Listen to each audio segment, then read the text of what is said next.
Chapter 11. Lamdas.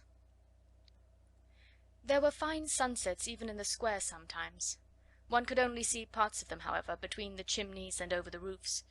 From the kitchen windows one could not see them at all, and could only guess that they were going on because the bricks looked warm and the air rosy or yellow for a while, or perhaps one saw a blazing glow strike a particular pane of glass somewhere. There was, however, one place from which one could see all the splendour of them, the piles of red or gold clouds in the west, or the purple ones edged with dazzling brightness, or the little fleecy floating ones tinged with rose colour and looking like flights of pink doves scurrying across the blue in a great hurry if there was a wind. The place where one could see all this, and seem at the same time to breathe a purer air, was, of course, the attic window.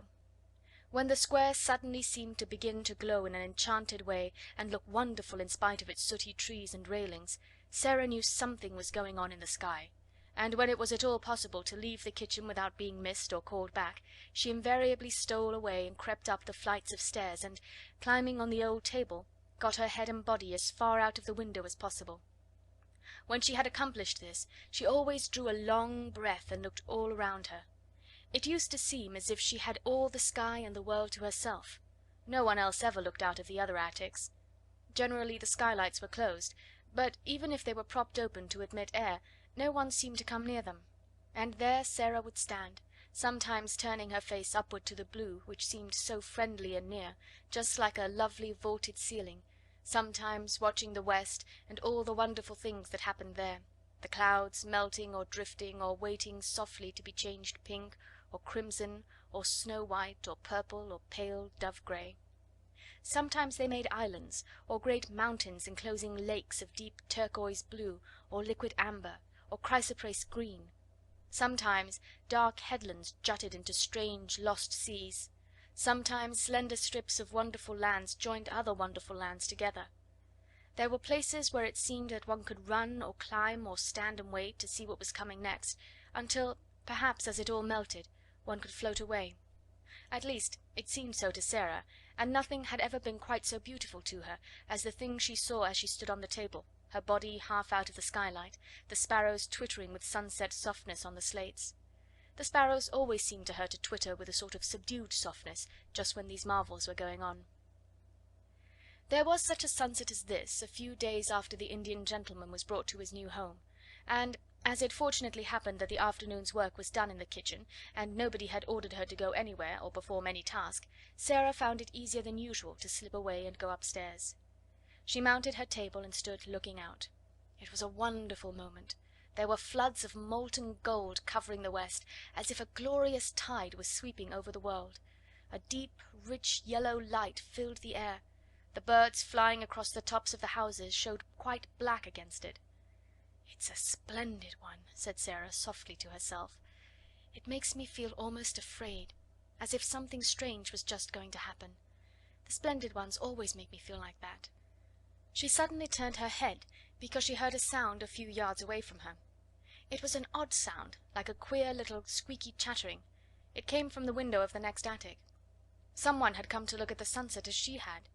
There was a head and a part of a body emerging from the skylight, but it was not the head or body of a little girl or a housemaid. It was the picturesque, white-swathed form and dark-faced, gleaming-eyed, white-turbaned head of a native Indian manservant. "Alaska," Sarah said to herself quickly, and the sound she had heard came from a small monkey he held in his arms, as if he were fond of it, and which was snuggling and chattering against his breast. As Sarah looked toward him, he looked toward her. The first thing she thought was that his dark face looked sorrowful and homesick. She felt absolutely sure that he had come up to look at the sun, because he had seen it so seldom in England that he longed for a sight of it. She looked at him interestedly for a second, and then smiled across the slates. She had learned to know how comforting a smile, even from a stranger, may be. Hers was evidently a pleasure to him. His whole expression altered, and he showed such gleaming white teeth as he smiled back that it was as if a light had been illuminated in his dusky face. The friendly look in Sarah's eyes was always very effective when people felt tired or dull. It was perhaps in making his salute to her that he loosened his hold on the monkey. He was an impish monkey and always ready for adventure, and it is probable that the sight of a little girl excited him. He suddenly broke loose, jumped onto the slates, ran across them chattering, and actually leapt onto Sarah's shoulder, and from there down into her attic room. It made her laugh and delighted her, but she knew he must be restored to his master, if the Lascar was his master, and she wondered how this was to be done. Would he let her catch him, or would he be naughty and refuse to be caught, and perhaps get away and run off over the roofs and be lost? That would not do at all. Perhaps he belonged to the Indian gentleman, and the poor man was fond of him. She turned to the Lascar, feeling glad that she remembered still some of the Hindustani she had learned when she lived with her father. She could make the man understand. She spoke to him in the language he knew. "Will he let me catch him?" she asked. She thought she had never seen more surprise and delight than the dark face expressed when she spoke in the familiar tongue. The truth was that the poor fellow felt as if his gods had intervened, and the kind little voice came from heaven itself. At once Sarah saw that he had been accustomed to European children. He poured forth a flood of respectful thanks. He was the servant of Missy Sahib.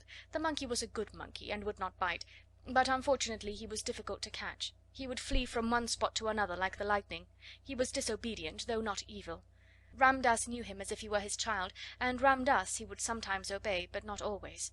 If Missy Sahib would permit Ramdas, he himself could cross the roof to her room, enter the windows, and regain the unworthy little animal. But he was evidently afraid Sarah might think he was taking a great liberty, and perhaps would not let him come. But Sarah gave him leave at once. "Can you get across?" she inquired. "In a moment," he answered her. "Then come," she said. "He is flying from side to side of the room as if he was frightened." Ramdas slipped through his attic window and crossed to hers as steadily and lightly as if he had walked on roofs all his life. He slipped through the skylight and dropped upon his feet without a sound. Then he turned to Sarah and salaamed again. The monkey saw him and uttered a little scream. Ramdas hastily took the precaution of shutting the skylight, and then went in chase of him. It was not a very long chase. The monkey prolonged it a few minutes, evidently for the mere fun of it, but presently he sprang chattering onto Ramdas's shoulder, and sat there chattering and clinging to his neck with a weird little skinny arm. Ramdas thanked Sarah profoundly. She had seen that his quick native eyes had taken in at a glance all the bare shabbiness of the room, but he spoke to her as if he was speaking to the little daughter of a rajah, and pretended that he observed nothing. He did not presume to remain more than a few moments after he had caught the monkey, and those moments were given to further deep and grateful obeisance to her in return for her indulgence. This little evil one, he said, stroking the monkey, was, in truth, not so evil as he seemed, and his master, who was ill, was sometimes amused by him. He would have been made sad if his favourite had run away and been lost. Then he salaamed once more, and got through the skylight and crossed the slates again with as much agility as the monkey himself had displayed. When he had gone, Sarah stood in the middle of her attic and thought of many things his face and his manner had brought back to her. The sight of his native costume and the profound reverence of his manner stirred all her past memories. It seemed a strange thing to remember that she, the drudge whom the cook had said insulting things to an hour ago, had only a few years ago been surrounded by people who all treated her as Ramdas had treated her, who salaamed when she went by, whose foreheads almost touched the ground when she spoke to them, who were her servants and her slaves. It was like a sort of dream. It was all over, and it could never come back. It certainly seemed that there was no way in which any change could take place. She knew what Miss Minchin intended that her future should be.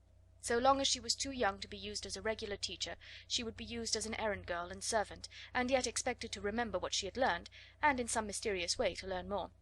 The greater number of her evenings she was supposed to spend at study, and at various indefinite intervals she was examined, and knew that she would have been severely admonished if she had not advanced as was expected of her. The truth, indeed, was that Miss Minchin knew that she was too anxious to learn to require teachers. Give her books, and she would devour them and end by knowing them by heart. She might be trusted to be equal to teaching a good deal in the course of a few years. This was what would happen. When she was older, she would be expected to drudge in the schoolroom as she drudged now in various parts of the house. They would be obliged to give her more respectable clothes, but they would be sure to be plain and ugly, and to make her look somehow like a servant. That was all there seemed to be to look forward to, and Sarah stood quite still for several minutes and thought it over. Then a thought came back to her which made the colour rise in her cheek, and a spark light itself in her eyes. She straightened her thin little body and lifted her head. "Whatever comes," she said, "cannot alter one thing. If I am a princess in rags and tatters, I can be a princess inside. It would be easy to be a princess if I were dressed in cloth of gold, but it is a great deal more of a triumph to be one all the time when no one knows it. There was Marie Antoinette when she was in prison, and her throne was gone, and she had only a black gown on, and her hair was white, and they insulted her and called her the Widow Capet. She was a great deal more like a queen then than when she was so gay and everything was so grand. I like her best then. Those howling mobs of people did not frighten her. She was stronger than they were, even when they cut her head off. This was not a new thought, but quite an old one by this time. It had consoled her through many a bitter day, and she had gone about the house with an expression in her face which Miss Minchin could not understand, and which was a source of great annoyance to her, as it seemed as if the child were mentally living a life which held her above the rest of the world. It was as if she scarcely heard the rude and acid things said to her, or if she heard them, she did not care for them at all. Sometimes, when she was in the midst of some harsh, domineering speech, Miss Minchin would find the still, unchildish eyes fixed upon her with something like a proud smile in them. At such times she did not know that Sarah was saying to herself, "You don't know that you are saying these things to a princess, and that if I chose I could wave my hand and order you to execution. I only spare you because I am a princess, and you are a poor, stupid, unkind, vulgar old thing, and don't know any better." This used to interest and amuse her more than anything else, and queer and fanciful as it was, she found comfort in it, and it was a good thing for her. While the thought held possession of her, she could not be made rude and malicious by the rudeness and malice of those about her. A princess must be polite, she said to herself. And so when the servants, taking their tone from their mistress, were insolent and ordered her about, she would hold her head erect, and reply to them with a quaint civility which often made them stare at her.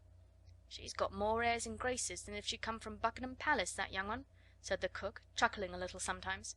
"I lose my temper with her often enough, but I will say she never forgets her manners. If you please, cook, will you be so kind, cook? I beg your pardon, cook. May I trouble you, cook?" She drops them about the kitchen as if they was nothing. The morning after the interview with Ramdas and his monkey, Sarah was in the schoolroom with her small pupils. Having finished giving them their lessons, she was putting the French exercise books together, and thinking, as she did it, of the various things royal personages in disguise were called upon to do. Alfred the Great, for instance, burning the cakes and getting his ears boxed by the wife of the neatherd. How frightened she must have been when she found out what she had done! If Miss Minchin should find out that she, Sarah, whose toes were almost sticking out of her boots, was a princess, a real one! The look in her eyes was exactly the look which Miss Minchin most disliked. She would not have it. She was quite near her, and was so enraged that she actually flew at her and boxed her ears, exactly as the neatherd's wife had boxed King Alfred's. It made Sarah start. She wakened from her dream at the shock, and, catching her breath, stood still a second. Then, not knowing she was going to do it, she broke into a little laugh. "What are you laughing at, you bold, impudent child?" Miss Minchin exclaimed. It took Sarah a few seconds to control herself sufficiently to remember that she was a princess. Her cheeks were red and smarting from the blows she had received. "I was thinking," she answered. "Beg my pardon immediately," said Miss Minchin. Sarah hesitated a second before she replied. "I will beg your pardon for laughing, if it was rude," she said then, "but I won't beg your pardon for thinking." "What were you thinking?" demanded Miss Minchin. "How dare you think? What were you thinking?" Jessie tittered, and she and Lavinia nudged each other in unison. All the girls looked up from their books to listen. Really, it always interested them a little when Miss Minchin attacked Sarah. Sarah always said something queer, and never seemed the least bit frightened. She was not in the least frightened now, though her boxed ears were scarlet and her eyes were as bright as stars. "I was thinking," she answered grandly and politely, "that you did not know what you were doing." "That I did not know what I was doing?" Miss Minchin fairly gasped. "Yes," said Sarah, "and I was thinking what would happen if I were a princess and you boxed my ears, what I should do to you. And I was thinking that if I were one, you would never dare to do it, whatever I said or did. And I was thinking how surprised and frightened you would be if you suddenly found out—" She had the imagined future so clearly before her eyes that she spoke in a manner which had an effect even upon Miss Minchin. It almost seemed for the moment to her narrow, unimaginative mind that there must be some real power hidden behind this candid daring. "What?" she exclaimed. "Found out what?" "That I really was a princess," said Sarah, "and could do anything, anything I liked." Every pair of eyes in the room widened to its full limit. Lavinia leaned forward on her seat to look. "Go to your room," cried Miss Minchin breathlessly. "This instant! Leave the schoolroom. Attend to your lessons, young ladies." Sarah made a little bow. "Excuse me for laughing if it was impolite," she said, and walked out of the room, leaving Miss Minchin struggling with her rage and the girls whispering over their books. "Did you see her? Did you see how queer she looked?" Jessie broke out. "I shouldn't be at all surprised if she did turn out to be something. Suppose she should!" End of chapter 11.